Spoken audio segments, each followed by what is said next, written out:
Hola, buenas tardes. ¿Cómo están? Bueno, bienvenido a otra clase online. Bueno, hoy vamos a ver la unidad número 6 del programa de Derecho Internacional Privado. ¿Por qué vamos a ver esta unidad? Principalmente porque la unidad número 5 se basa en los puntos de conexión personales, reales y de, digamos, los voluntarios. Por lo tanto, nosotros eso ya lo vimos, sabemos cuáles son.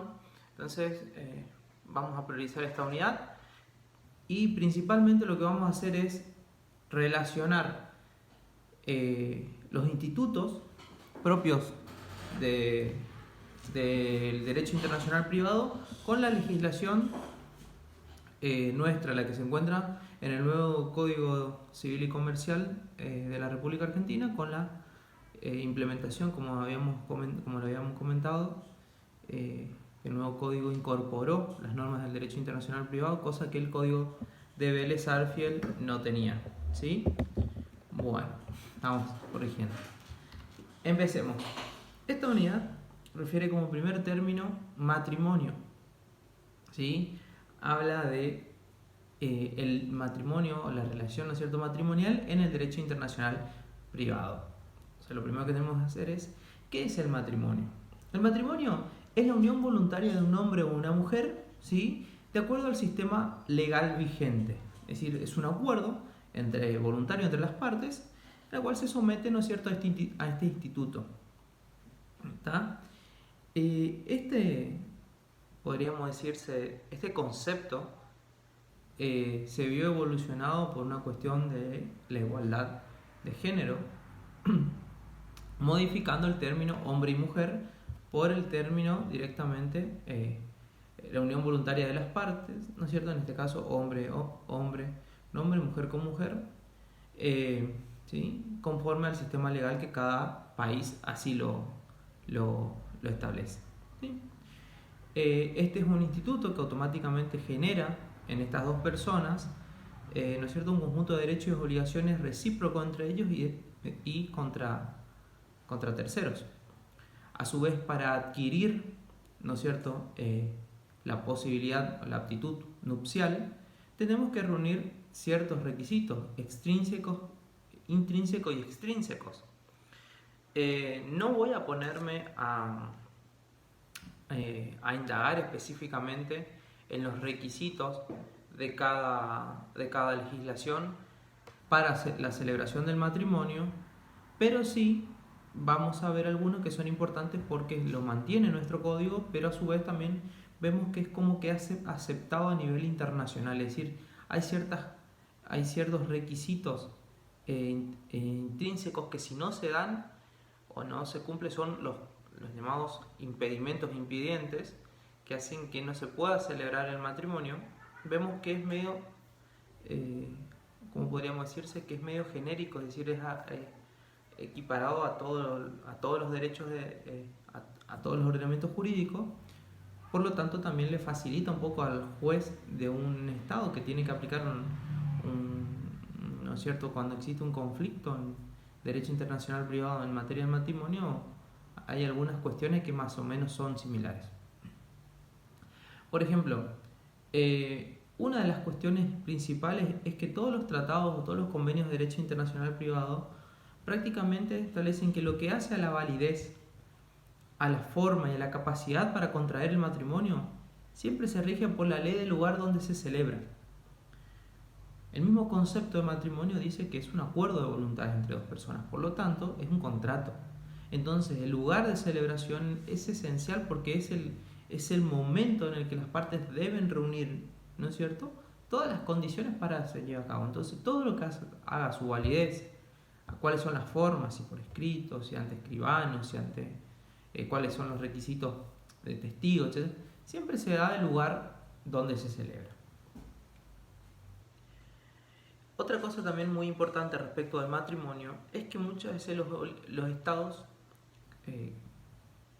partes de ¿no es cierto?, de la comunidad internacional, tienen la obligación de reconocer la validez de los matrimonios celebrados en el extranjero. Es como que existe, como al haber una voluntad de unirse, sometidos, ¿no es cierto?, a un determinado ordenamiento jurídico, como que la comunidad internacional trató de priorizar, ¿no es cierto?, el instituto del matrimonio en todo el mundo. Es decir, siempre ante la duda se va a tratar de que el matrimonio sea válido o que se trate de priorizar el matrimonio, salvo que haya causales que hagan que esto sea imposible, obviamente. ¿Está? ¿Cuáles son los principales impedimentos, las razones impedientes genéricas, podríamos decirse de alguna forma, para contraer matrimonio? En principio, la edad mínima. Es decir, todos los ordenamientos jurídicos establecen una edad mínima la cual no puede superarse para contraer matrimonio. Caso contrario, podríamos decirse que prácticamente cualquier juez aplicaría la misma sentencia de invalidez si se violara, que es una edad mínima de 14 años para los hombres y 12 para las mujeres, que prácticamente es la edad en la que se adquiere podríamos decirse, la madurez de carácter ya de procreación. Después también tenemos otro requisito impidiente, es dar muerte a uno de los cónyuges, o sea, como autor principal o como colaborador o como cómplice, o dar muerte a un cónyuge para volver a casarse. ¿Sí? El parentesco, ¿sí?, la línea recta de consanguinidad o afinidad legítima o legítima también es una causal impidiente de matrimonio en la mayoría de los ordenamientos jurídicos, no en todos. Es decir, casarse con mi propia sangre, podríamos decirse, en la mayoría de los ordenamientos jurídicos está prohibido por una cuestión de salud. Nosotros sabemos que la mezcla de sangre puede llegar a generar defectos congénitos en los menores. Entonces, por una cuestión de una disposición de la Organización Mundial de la Salud, es que se trata de evitar, ¿no es cierto?, el tema del matrimonio de personas de lazos consanguíneos e inmediatos, legítimos o ilegítimos son, es decir, de hijos extramatrimoniales no interesa, son hermanos igual. La variación que puede existir es el tema de la cantidad de grados. En Argentina es hasta el 4º grado, hay países que son hasta el 2º grado y así. Otro requisito también prácticamente genérico a nivel internacional es el matrimonio anterior no disuelto legalmente, es decir, cuando no validar los matrimonios en los cuales no se ha disuelto el matrimonio anterior, una persona está casada y no se separó legalmente o no se divorció legalmente, entonces en este caso podríamos decirse que lleva a que impida, ¿no es cierto?, la celebración del nuevo matrimonio. Entonces, como dijimos, entonces prácticamente los ordenamientos jurídicos tratan de hacer prevalecer al matrimonio, siempre y cuando, ¿no es cierto?, teniendo lugar el ordenamiento jurídico del lugar donde se celebró este matrimonio. El matrimonio en el derecho internacional privado vislumbrado en nuestro código tiene diversas normativas específicas a partir del 2621, ¿sí?, el 2621 del Código Civil y Comercial. Lo que voy a hacer es vamos a ir leyendo y vamos a ir analizando uno por uno. ¿Para qué? Más que nada para ver los casos concretos del instituto en nuestro ordenamiento jurídico, que es lo que más nos interesa a nosotros y no ir tanto por las ramas. El artículo 2621 establece la jurisdicción, es decir, acuérdense, jurisdicción, es decir, quién es competente para intervenir en esto. Dice, las acciones de validez, nulidad y disolución del matrimonio, así como la que refiere a los efectos del matrimonio, deben interponerse ante los jueces del último domicilio conyugal efectivo o ante el domicilio o residencia habitual del cónyuge demandado. Se entiende por domicilio conyugal efectivo el lugar donde efectiva e indiscutida convivencia de los cónyuges.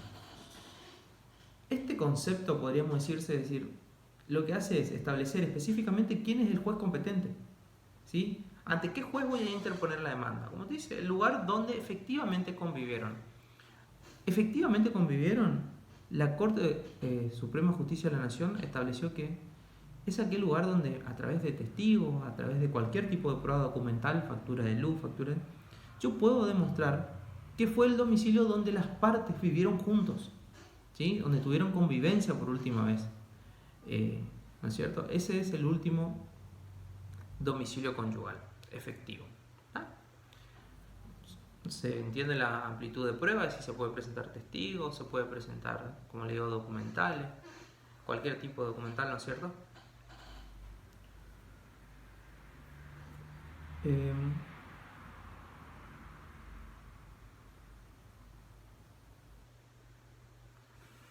Bueno.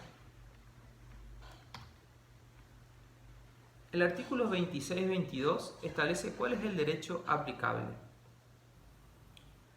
La capacidad de las personas para contraer matrimonio, la forma del acto, su existencia y su validez se rigen por el lugar de la celebración. Eso es más que nada lo que veníamos diciendo. El instituto del matrimonio se va a regir como es un contrato y una institución, ¿no es cierto?, ¿ya?, por la forma que establece el lugar donde se celebre, ¿sí? Porque si no es medio difícil de decir, si no tengo que tener en cuenta cuáles son los requisitos de ahí para poder celebrarlo, si no es muy difícil, entonces la efectividad va a ser en base a ese ordenamiento jurídico. Pero nuestro código establece una salvedad muy interesante. Dice, van a ser válidos el lugar de celebración aunque los contrayentes hayan dejado su domicilio para no sujetarse a las normas que les rigen. ¿Por qué? ¿Por qué aclara esto nuestro código? Porque recuerden ustedes que el código de Vélez-Sarsfield no comprendía el matrimonio de personas del mismo sexo. Sí, la unión convivencial, pero no así el matrimonio. Entonces, ¿qué hace este artículo? Permite que las personas opten o puedan elegir casarse o contraer matrimonio en un ordenamiento jurídico que sí se los permita, independientemente que tengan domicilio en la República Argentina o en otro lugar que no lo permite. Y realizado el matrimonio, automáticamente adquiere validez siempre y cuando sea conforme a las normas de ese lugar. Es decir, de otras palabras, nos da la posibilidad de infringir la ley argentina. Pero establece límites. Dice, no se reconoce ningún matrimonio, ¿sí?, no se le va a reconocer si media alguno de los impedimentos previstos en el artículo 575, segundo párrafo, y 403, inciso A, B, C, D y E. ¿Sí? El derecho del lugar de celebración rige la prueba de la existencia del matrimonio. Es decir, ¿cuáles son sería cuando el matrimonio directamente no va a tener validez o no se va a tener como inexistente, que no, como que si no se celebró, cuando estuvieran estas causales que habíamos charlado anteriormente, ¿sí? Lazos de consanguinidad, haber atentado contra la vida del cónyuge, no haber disuelto el matrimonio anterior en la República Argentina y haberse casado en el extranjero, ¿sí?, etcétera, etcétera. En esos casos no va a existir matrimonio. Fuera de eso, si se casan en el extranjero y viven en Argentina, es válido. ¿Estamos? Bueno.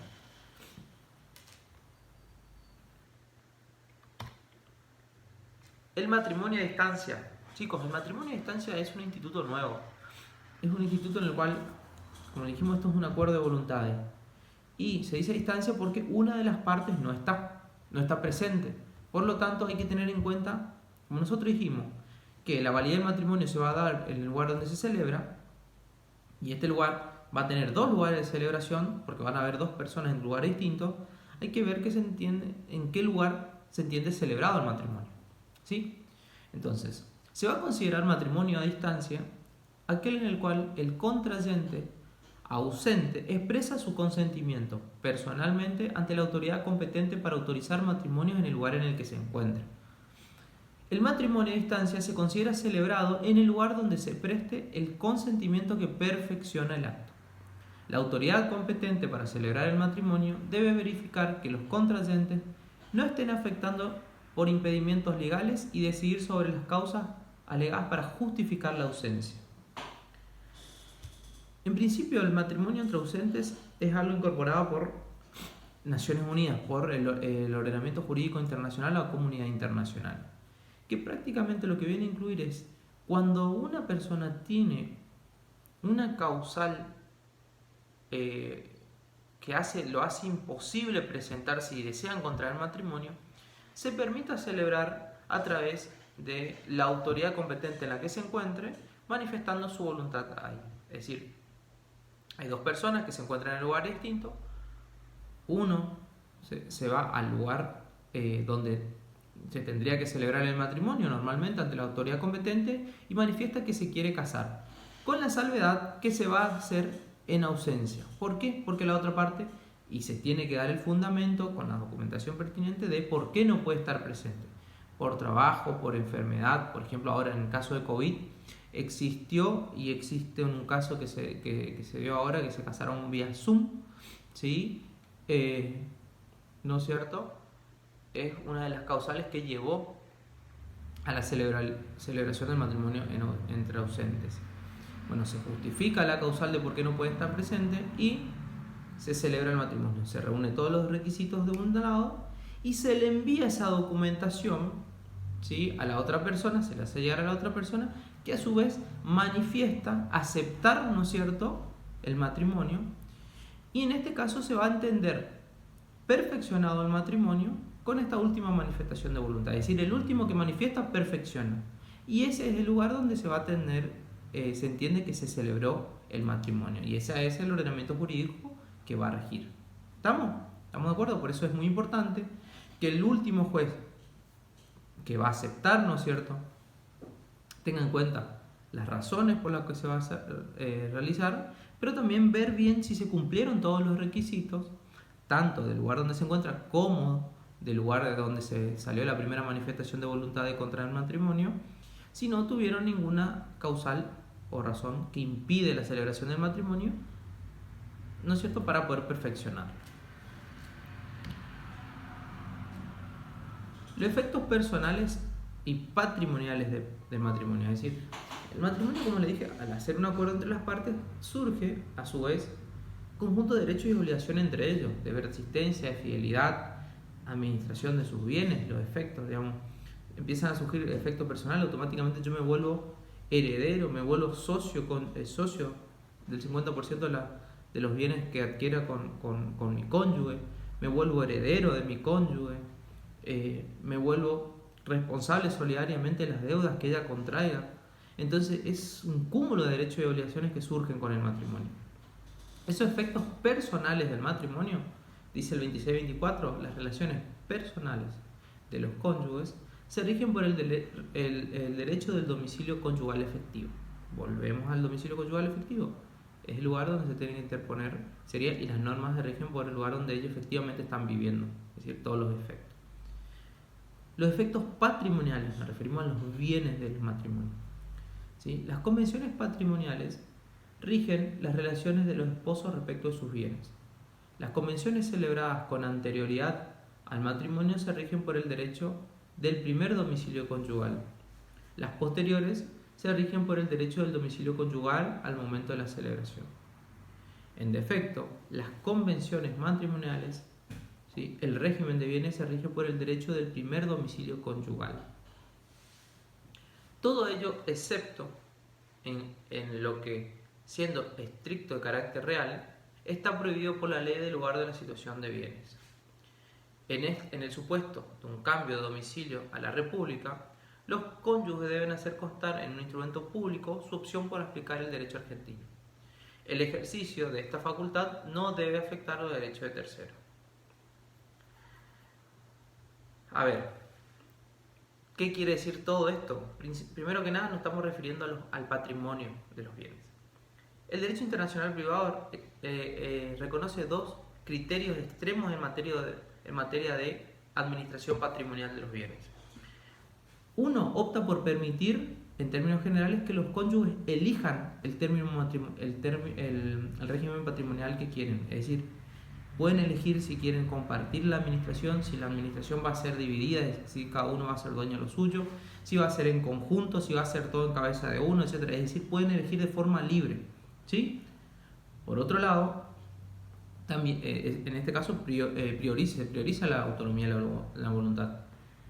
El otro caso, ¿sí?, lo que hace es prácticamente establecer un régimen de administración, ¿no es cierto?, establecido por la legislación o por el poder político, que refiere a, por ejemplo, se estipula la administración del 50 del, como teníamos nosotros en el código de Sarfer, administración conjunta 50 y 50. Anteriormente existía también la administración solamente en cabeza de los hombres. Entonces vemos cómo esto fue evolucionando a prácticamente la autonomía de la voluntad. ¿Qué nos dice el código, el artículo 26-25 en su última parte? Dice que independientemente de donde las partes se casen, tenemos que tener en cuenta el domicilio conyugal, ¿sí? Si en el domicilio, el primer domicilio conyugal donde ellos se casaron, ahí era permitido, por ejemplo, la administración conjunta y demás, bueno, perfecto, tienen que hacerse valer. Pero si vienen a Argentina y tienes bienes en Argentina, lo tienen que hacer por instrumento público. ¿Por qué?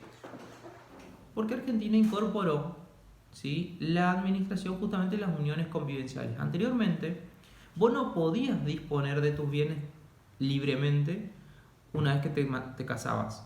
La administración era en conjunto y la titularidad era compartida.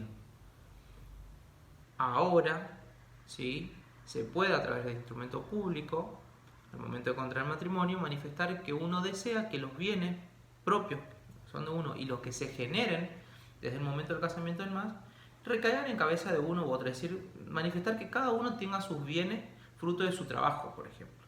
¿Sí? Entonces lo que se hace se divide. Existen dos patrimonios. No existe la sociedad conyugal, sino que cada uno tiene su patrimonio. Esta posibilidad de decidir se da porque el código actual lo permite. Antes no, antes era directamente 50 y 50. Entonces ahora sí se puede administrar cada uno lo suyo y decir, bueno, perfecto, estás conmigo porque me querés y no por mis bienes.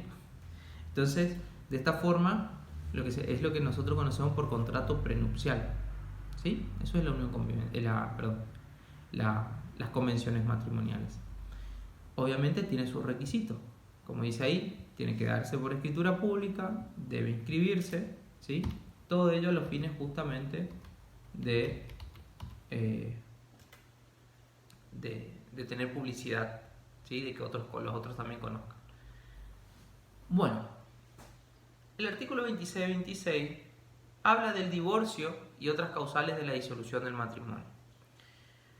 Nosotros tenemos el instituto del divorcio y ya prácticamente sacado de circulación la separación personal, que prácticamente era un requisito de tiempo donde no tendría que haber coexistencia física para que se dé el divorcio.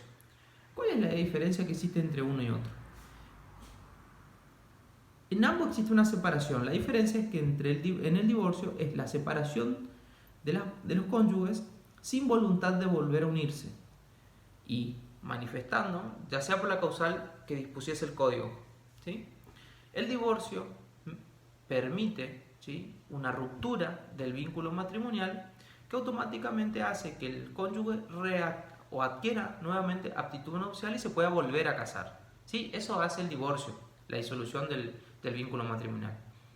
Mientras que la separación, por otro lado, es simplemente la separación de cuerpos sin voluntad de unirse, pero no existe una disolución del matrimonio, no haciendo o no generando la aptitud para volver a contraer matrimonio. Si no me puedo volver a casar, por más que pasen los años que pasen, no puedo volver a casarme, con los perjuicios que ello me puede llegar a ocasionar, por ejemplo, el tema de la responsabilidad solidaria de las partes. ¿Sí?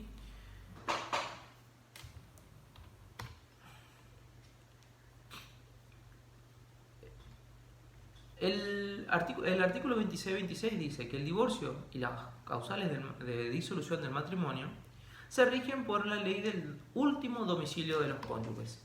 Esto es bastante... es una opción que hace el legislador argentino, decir, listo, las causales, ver cuáles son las causales, tengo que tener en cuenta dónde efectivamente es el último domicilio donde las partes convivieron. El problema se genera, evidentemente esto, el legislador va a tener que tener en cuenta, por ejemplo, el juez argentino, ¿sí? Se celebró acá, se aplica el derecho argentino, pero la causal de disolución, tengo que ver el último domicilio y las partes vivieron en Holanda. Y estuvieron casados o están separados desde hace 20 años. Ahí es donde más se genera el conflicto con el paso del tiempo. ¿Por qué? Porque las razones hay que ver si se mantuvieron, si no se mantuvieron, generan mayor conflicto, ¿no es cierto? Bueno, pero siempre va el último domicilio conyugal. Las uniones convivenciales, con esto terminamos. ¿Qué son las uniones convivenciales? ¿Sí? El 26-27 establece: las acciones que surjan como consecuencia de la unión convivencial se presentan ante el juez del domicilio efectivo común de las personas que lo constituyen o el domicilio de residencia del demandado. El derecho, ¿sí?, aplicable a la unión convivencial se da por el estado donde se presenta o se quiere hacer valer. No todos los estados reconocen la unión convivencial. ¿Qué es la unión convivencial? Es cuando dos personas manifiestan la intención de unirse, ¿no es cierto?, pero no con los requisitos propios del matrimonio, ¿sí? Las nuevas normas han incorporado en la legislación argentina estas uniones convivenciales. También se ha incorporado también en el derecho privado. Esto viene propio de los anteproyectos propios también del derecho argentino y del derecho uruguayo.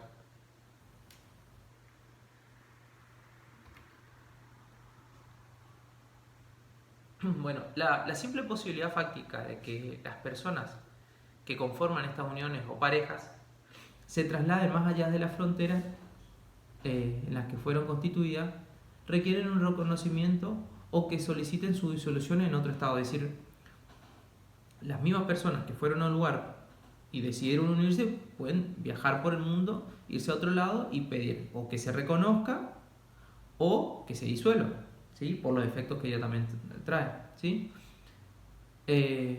Lo que hay que tener en cuenta es, en principio, eran uniones no matrimoniales, heterosexuales u homosexuales.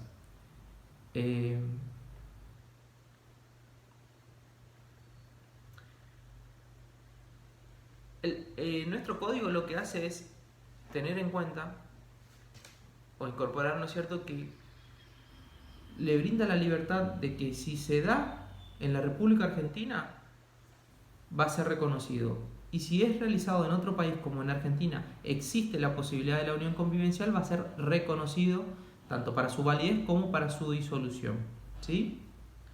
El problema es que, por ejemplo, Argentina no puede reconocer o no puede convalidar una unión convivencial que se dio en un país donde no lo permitían. ¿Por qué? Porque es una opción propia del país y de la legislación y el derecho. Entonces, por ejemplo, Argentina no puede hacer que se haga efectivo el reconocimiento de un matrimonio o de una unión convivencial de personas homosexuales en, por ejemplo, Paraguay, siendo que su legislación no permite la unión convivencial, no permite, ¿no es cierto?, el matrimonio de personas de igual sexo, haciendo que sea inexistente. Por lo tanto, el matrimonio que se celebró acá en Argentina no va a tener validez en este país. Y por más que tenga bienes, esta unión convivencial o este matrimonio tenga bienes o demás en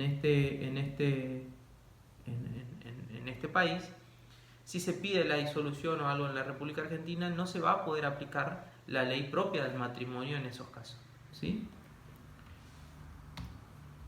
Bueno, en principio, entonces, para finalizar, lo que hace más que nada nuestra legislación es establecer un sistema territorial. ¿Qué quiere decir?